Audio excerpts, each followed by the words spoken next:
So the brother says, and I'm saying whatever he is saying. I'm just repeating. I'm not claiming this, that he has been looking for the truth, and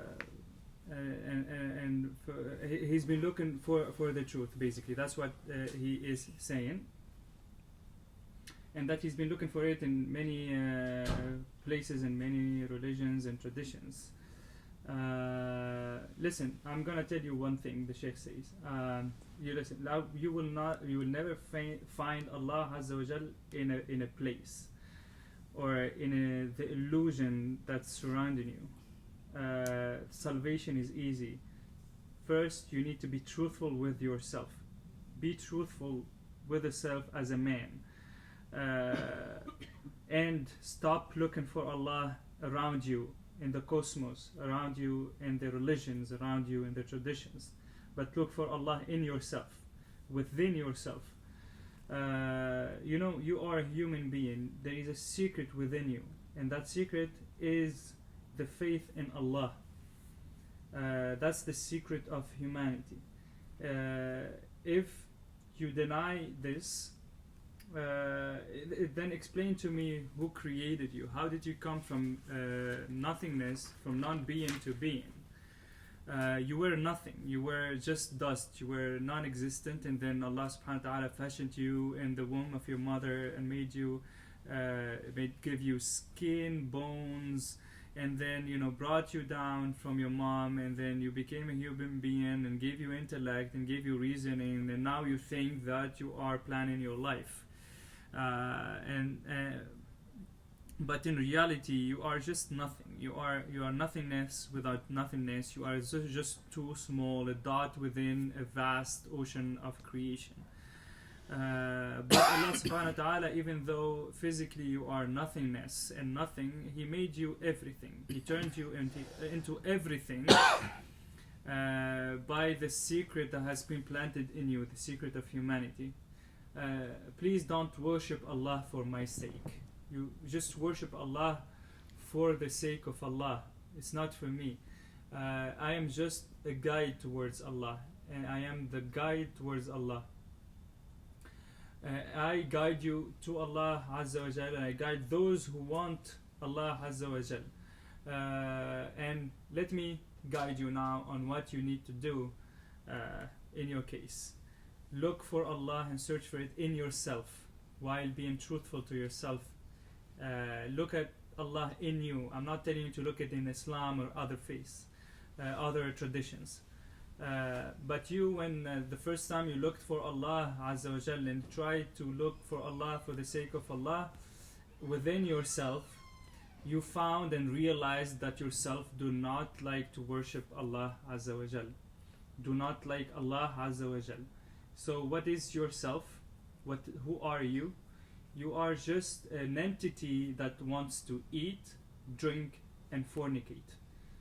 Those are the attributes of a beast, of an animal, not the attribute of humanity. Who is the human? What is the human? What is the servant? What is the slave?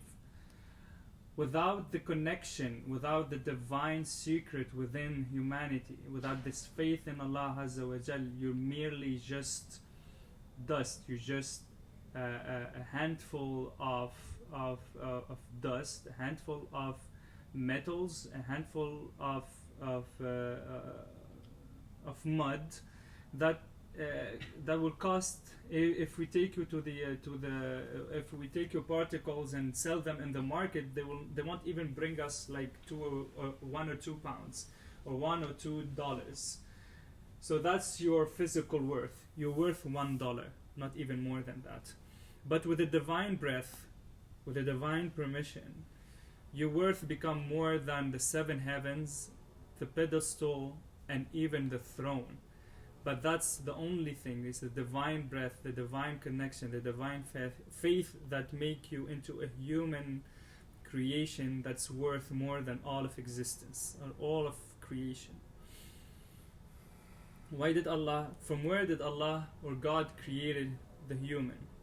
The human was created from mud, or like dust, plus water.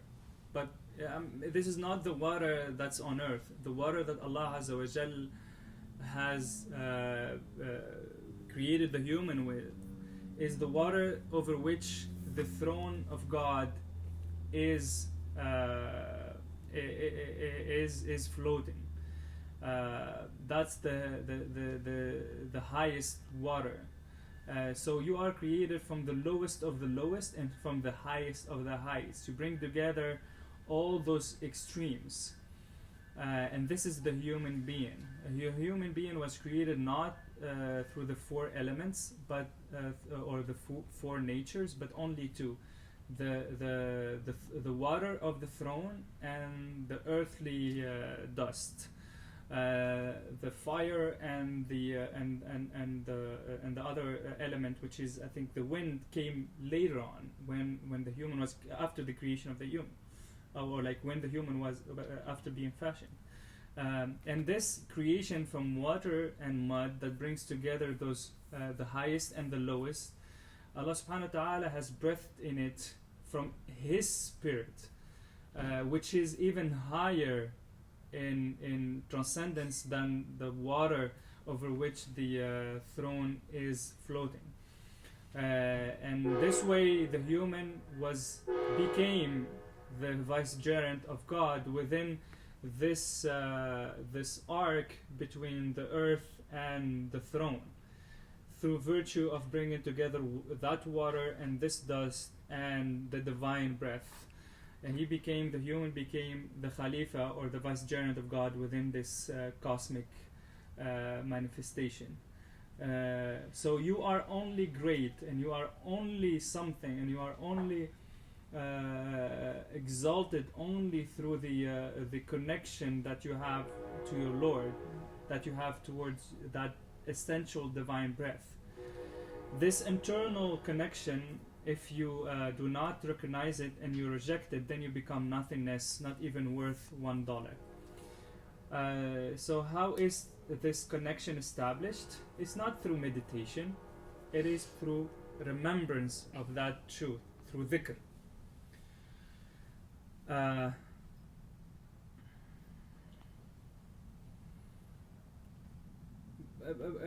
You know, the person who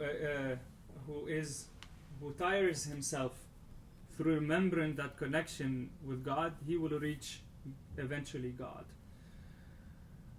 But the one who does not even want to engage in that connection and doesn't want to engage in that remembrance, then for him there is no connection at all, and he falls into that dusty worth. It becomes like his worth become only dust. If you only want to be that kind of human, then you realize that your worth is less than £1. If you do not reject that truth, then you become everything and the highest of the highest.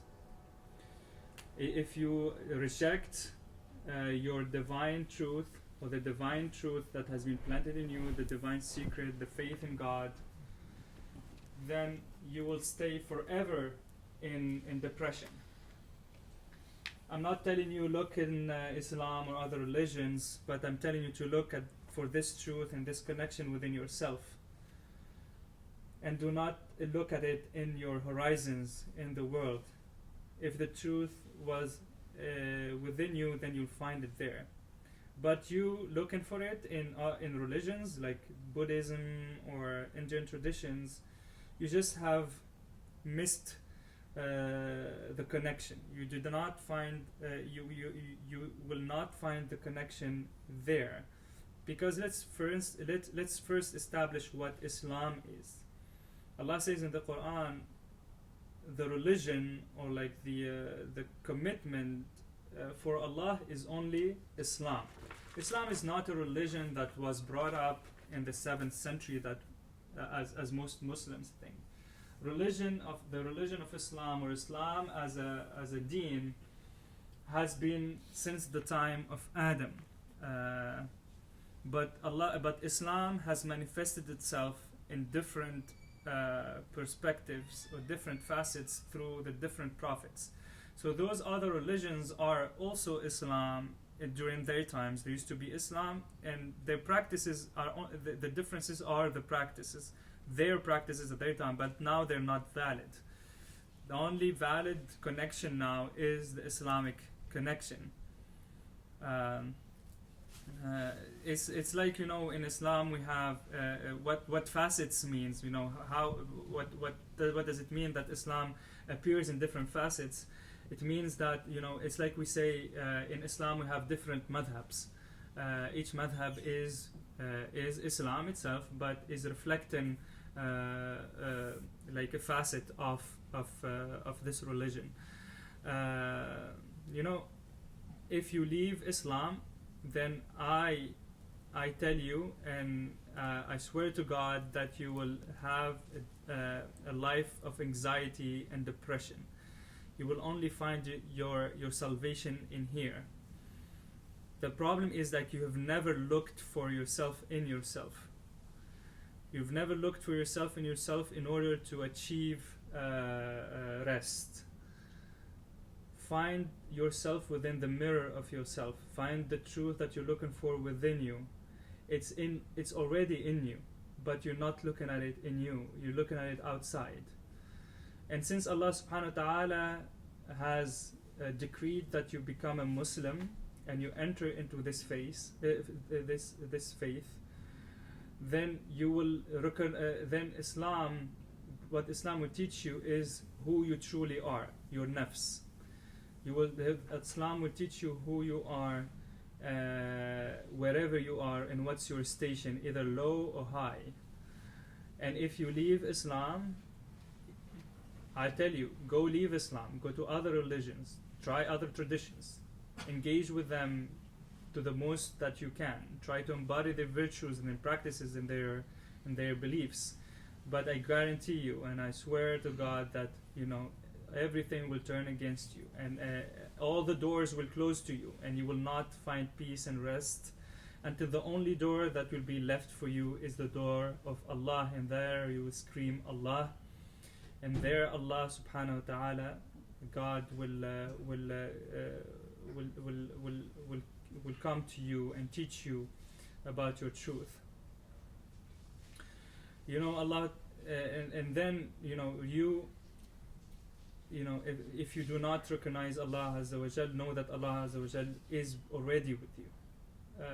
And this salat, this pillar, what did it do to you? How did it hurt you?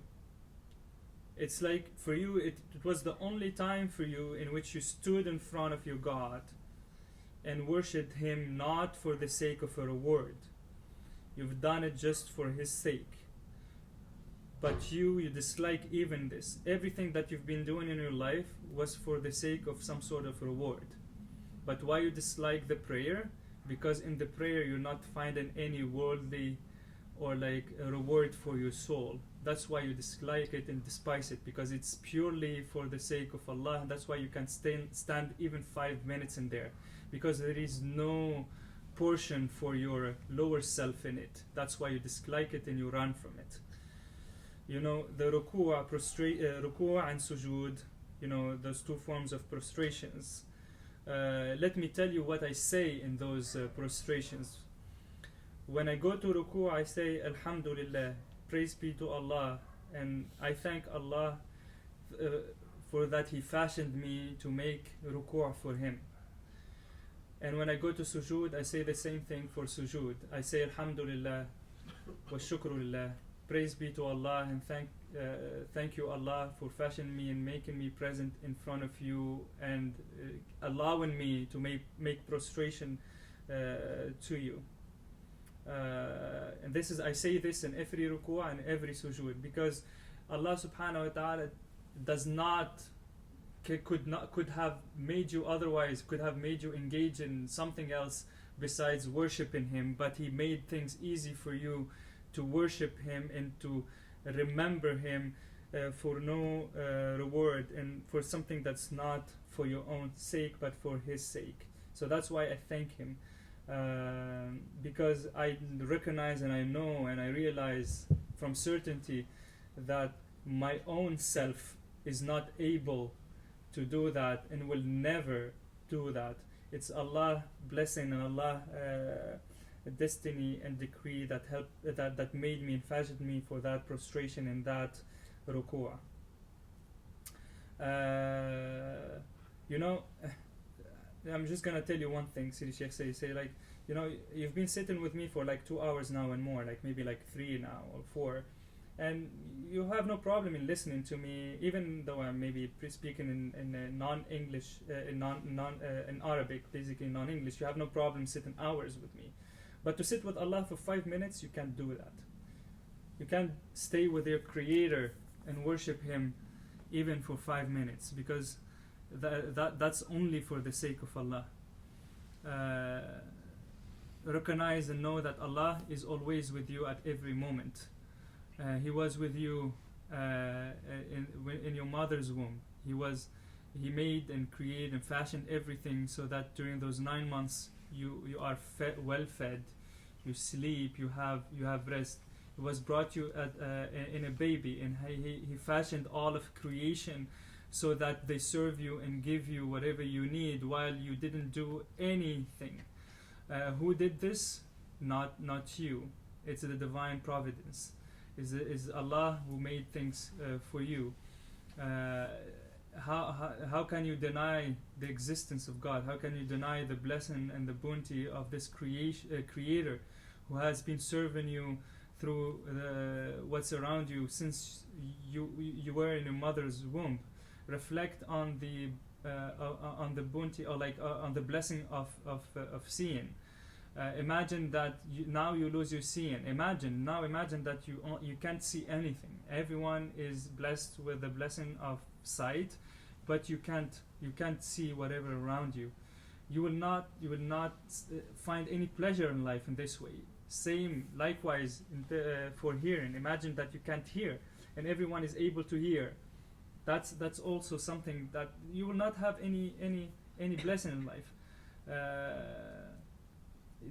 Reflect on your actions. Allah given you a hand and feet. You can walk wherever you want. You can use your hands for whatever you want. You can eat with it. This is a blessing from God.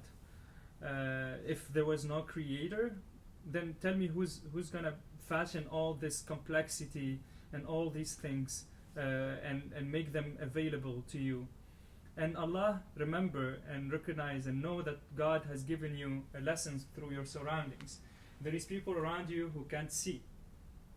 There's people around you who can't hear. There's people around you who don't have arms. There's people around you who are paralyzed, they can't walk. There's people who even lost their hands and legs. And those are lessons for you to recognize the blessing that Allah, you specifically, has given you. After all these blessings, after all these facilities that you have been given in life, after all the goodness that Allah has been blessing you in this life, you don't even spend 5 minutes trying to say, to thank God through ruku' and sujood for everything that has been given to you. You know, I personally would do this even though I was like submerged in a notion of sinful life. I would take some time during my day to thank God for His blessings and to seek forgiveness from God. But what do you say? You say, I don't find peace in this. You recognize that you don't want the peace. You don't want to find the peace because you have closed all the doors. You've closed the door of yourself. I give you an advice that will help you in life. Close yourself in a spiritual, not in a seclusion, in a room, in a dark, very dark room. Don't take with you anything in that room. No phone, nothing. Just for 24 hours. Just be there by yourself alone. Nothing to distract you for 24 hours, and look for yourself over there. Look at yourself in this darkness. I don't tell you look at yourself in Islam or Buddhism. Forget about religions, forget about prayers, forget about litanies, forget about dhikr, forget about all of that. Look at yourself in this darkness. and don't engage in dhikr, just engage in reflection and see how your reflection, see if this reflection will guide you towards who you are. Imagine as if this was your grave. If you were not able to stay there in this darkness, then you will know that you want to run away from it. And I'm not telling you to do this while taking drugs. No, go there with a sane mind, but don't take with you anything, and be there with yourself in darkness. I challenge you, if you stay in this room or place for one day, then things will be clear for you. This is better than this is even worse, because this is even worse than prison. There is people to talk to. This, you have no one to talk to, and it's complete darkness. And if you are, as you claim, you want to find the truth, then stay in this seclusion and look for this truth in yourself. And whenever you find out, and whenever you can't anymore, or like it's too much for you, and you get into a state where you can't stay there, then say, God, Rabbi, my Lord. Then the only thing that will be for you, available to you to leave this state of constraint, is to say, my Lord. This way, if you do this, and if you lock yourself and you say, my Lord, then the distance will become closeness, and the disconnection will become connection, and you will find peace just in saying this word, my Lord. This way, and at this moment, you can find a path to connection, and look at your connection after you leave, and try to find the connection, and you find out the connection is within Islam. But you've never looked for this connection in yourself, and you've never done anything to find this connection. But you think that you've been doing things to find this connection. I don't tell you do litanies, I don't tell you do dhikr, I don't tell you do prayers. You are not at that station yet. You are not there yet. Your only cure is to stay 24 hours in a seclusion, dark space, there is no one there, and look at your own self in it. And look at if you can be with yourself in that space without anything, without dhikr and without remembrance of God, just by your own reflection. When the Quran says those who are in a very dark ocean, darkness over darkness, if they take away their hands, they won't even see it. And whoever Allah has not given them light, they don't have light. Then you need to embody this verse, because you are living within it. Change the images around you into darkness, and lock yourself into the room, and be secluded within it. And look up and find out what happens. It's the first time in my life I tell someone, do not do dhikr. It's the first time in my life I'd say someone, do not do dhikr. But I tell you, don't do dhikr. Stay 1 hour, 2 hours, 3 hours with your body and physical being in a secluded room without any distraction, and you will know after some time your body will want to leave, then your mind will want to leave. At that moment, stop your body and mind and resist and stay there, and you will see that you are in that darkness over darkness ocean. And then the darkness around you will start moving, and it become like waves, and you will witness how small you are, and you will witness how great is your sin. That's why whenever you saw in the dream, you saw and there you will recognize that at some point in your life you have disconnected yourself from your oath to your Lord, that you have not upheld your commitment to Allah and to His religion. That's why in the dream you find yourself, tapping over your belly, because since that time you've been only feeding your physical being through only haram, only the wrong. And I'm not saying this from the Islamic perspective of like permissible, not permissible, but I mean like you've been feeding yourself something that's impure, something that's acting on your physical being as a virus. And this eating something that's disconnected from Allah, something that's just like basically just eating and fornicating. This has given you, has manifested in you through in your body through different symptoms, and those that are depressions and distance. Since you were younger, the only thing that you've been that you engage in is eating and drinking, but there is no divine permission. There is no connection in your actions. It's not based on the pleasure of the Lord. You've been only immersing yourself in the haram over haram, the unlawful over the unlawful, until your physical manifestation has been the cause for you for distance. That's why I tell you, sit by yourself in a room, and I tell you, do not do dhikr. This is the first time in my life I say this, because you are through your worship, you are just the word. I will find the word. It's a difficult Arabic word.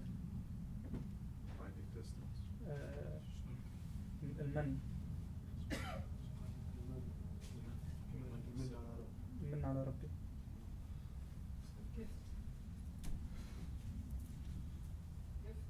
gift. ده مش كده. شرح الوصف مش يحتاج الكلمة. صحيح بس هذه الكلمة ده مش موجودة. You've been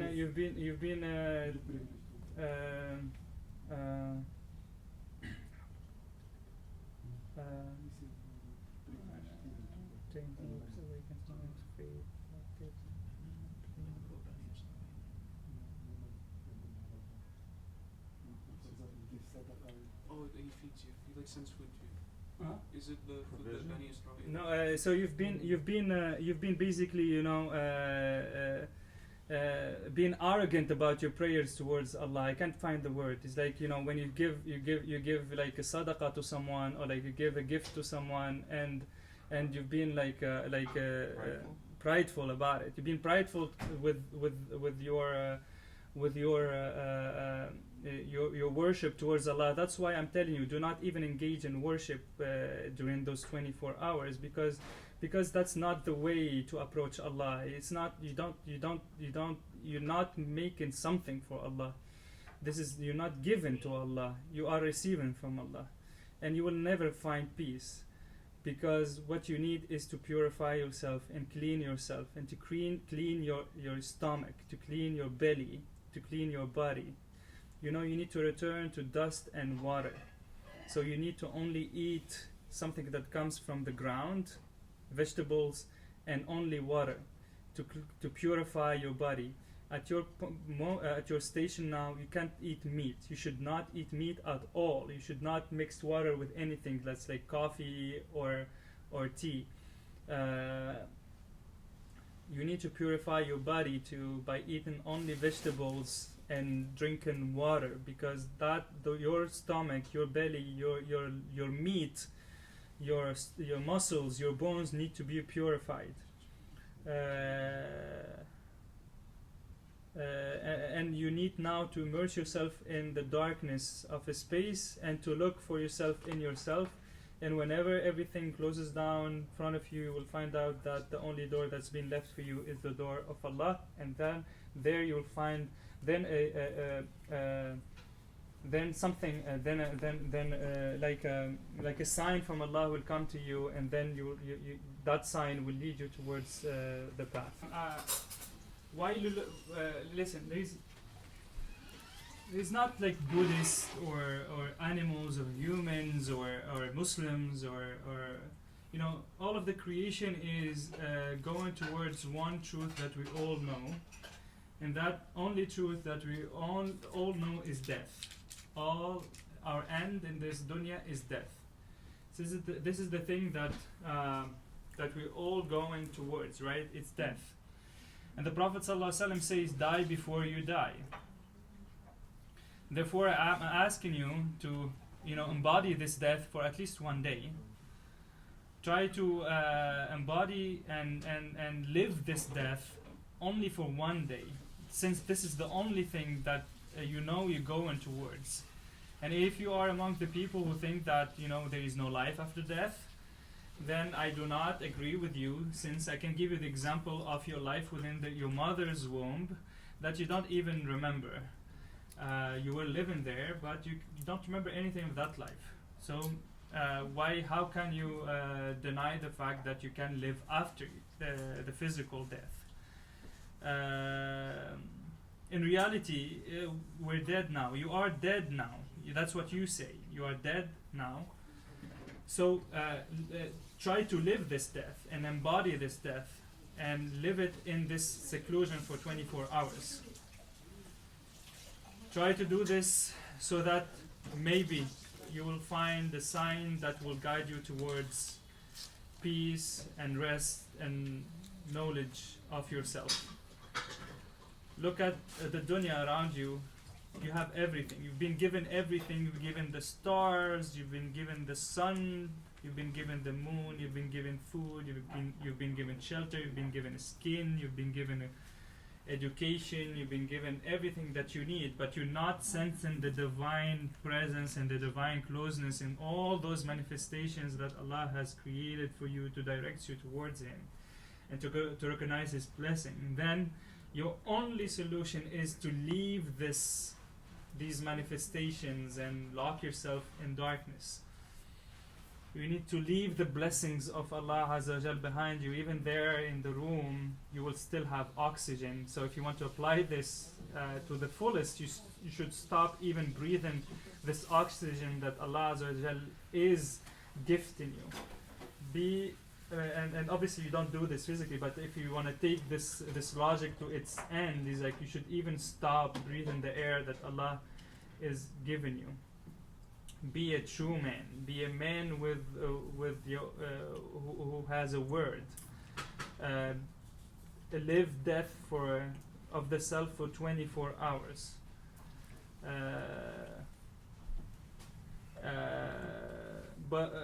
And listen, because of I'm telling you, you've been blessed with Allah since you were a child, and you can't even thank Allah Azza wa Jalla with 2 unit prayer, with all the blessing that has been given you, with a heart sincere repenting and recognizing the blessing of the Lord. That's why your only solution is to deprive yourself from the blessings of the Lord. Go into the room without food, without water, without thing very dark. You can't see even your hands, and there look for yourself over there. Look for the truth over there. Sidi Sheikh says, I praise Allah Azza wa Jal for the blessing of creation, for the blessing of the sun and the moon and the stars, for the blessings of the water and the food, for the blessings of talking and hearing, for the blessings of being around people who listen to us and from whom we listen, from the companionship of the human and the animals and the trees. I am tasting this closeness and the bounty and the blessing of Allah Azza wa Jal within all of this, but you are not feeling this blessing. Therefore, you are just as if you're telling me I'm not a human being. I'm not living humanity. I am not belittling you or belittling your kind or belittling your being. To the opposite. I'm not trying to do that. I'm trying to help you find the solution to your chains. And I'm not telling you about religion. I'm not telling you about Islam, Buddhism, spiritual path, Sufism, any of that. I'm telling you to recognize the blessing of the Lord. I'm making to recognize in yourself that you need to recognize the blessings of the Lord.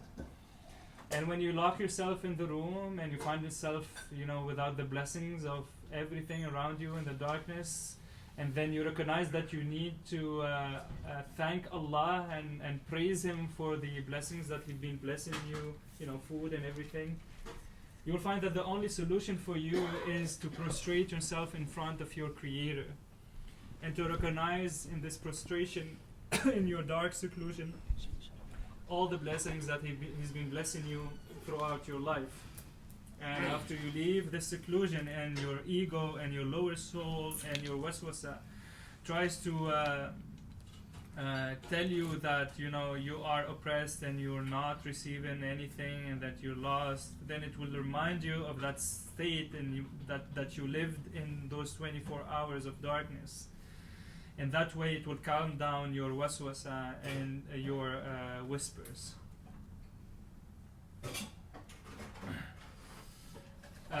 Because your question, you come in with this question. It feels like you wanted to ask about like religions and madhabs and spiritual paths, and you wanted to have a debate and about what's right and what's wrong. I'm not going to debate with you about religions and about Islam and Sufism and other religions and Buddhism and all that. No, that's not the point. I'm not going to do that because that's out of it. I'm going to take you to the Lord of all of this. I'm telling you, forget about all those traditions and direct yourself towards the Lord Himself, towards the Lord of all this. And you will recognize that your end is just a dark grave. You will die and you will be buried in a dark grave. And you will sit down while you're dead, your body laying down there in a cold, muddy space, no one with you, not even able to breathe the oxygen around you. The only thing, when you're in that situation and there is no one around you and it's dark at night, the only thing that you will say is, "My Lord, oh my Lord, where you are." So I'm telling you, instead of just waiting till you die and you get locked and you have no way to change the things around you, say this, "Oh my Lord," in this life. Do not wait till you waste your time and go there. If you were in my zawiyah when you came and you asked me for help and you asked me those questions, I would have put you myself in a seclusion for 24 hours and I will only have opened the seclusion for you after I heard you desperate asking the Lord, saying, "Oh my Lord," coming directly from your heart. Therefore, do this for yourself. I can do it for you in the zawiyah. You're not with me, but if you are a true man, do it for yourself. If you want to look for religions and spiritual paths and madhabs and schools, and you are just wasting your time. You will not find whatever you're looking for over there. Direct yourself towards the end point, and that's death. And seek death. And believe in death.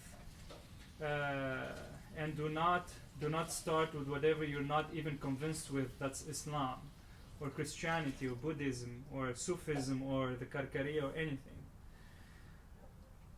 Kill yourself. Put yourself in a state of death in a dark room and in a grave. I'm not telling you to commit suicide, because if you commit suicide, there is no way for you to come back into life. But if you do this, you'll be able to come back. Just do it for 24 hours.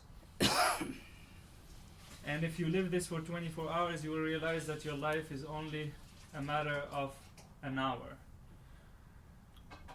And in that space, in darkness, sit with the Lord with only one language. that there is, and the only one belief that there is only, that my life is only 1 hour. Sidi Sheikh tells you that glad tidings to those who embarked on the ship, on that ship. The ship is not meant to be embarked on just for the sake of the ship, because if you embark on the ship, it is not the ship that is sought, but the end point of the ship. It is the connection of the ship that connects you towards your end goal. And this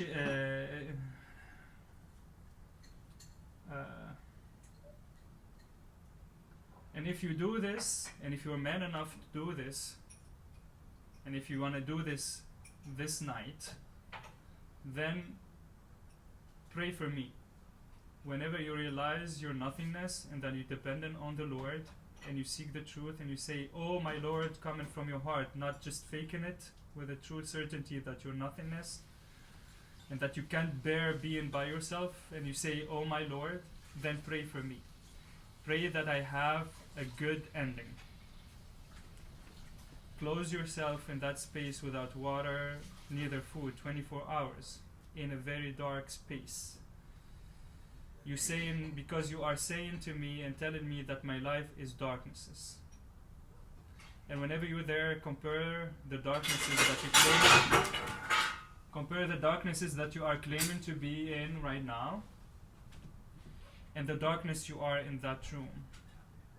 You will realize that you were already, Allah was trying to connect with you, but you did not want, and you were just drunk with heedlessness, and because now you think that you are being deprived, and that you are not receiving the blessings of the Lord. And but Allah has been giving you everything since you were born. You need to taste this blessing, and for you to taste the blessings of Allah and the blessing of food and shelter and all that, you need to deprive yourself from these blessings. And whenever you leave this space, go back to Allah and ask Allah how to guide you towards this connection. I'm not telling you that Islam or any other religion would give you this connection. You need to talk to your Lord. You need to say and speak with Allah, but not with a tongue that is not engaged, but you need to have a tongue that's just back in a state of the heart. You need to have a heart that is asking truly for questions, truly for the path towards ultimate and eternal connection to the Lord. So whenever you leave and you say, "Oh my Lord," you leave this space and you say, "Oh my Lord," it shouldn't come just by your tongue, which is like with a disinterested heart, or something that is, thinking that taking things for granted. It should come from something, from a space of servanthood, from a space of need, of a space of faqr, need. And that if your heart moves, your tongue will automatically ask from the Lord, and the Lord will guide you towards whatever the truth is. Your cure and your hospital are those 24 hours in a dark space. If I'm sick and I go into surgery, sometimes some surgeries takes like more than 1 day, take 2 or 3 days. But I'm asking you to do this for 1 day. If you do this and you are truthful, really looking for the truth with a repentant heart that really want to know itself and to want to find peace, then you will find it. But if you just not just asking these questions, but you don't have really the will to find out and perform whatever is needed from you, then even if you do this and you are disengaged when you do this, then you will not benefit from this because you are not truthful in your search. But we will benefit from talking to you and from your questions. Thank you.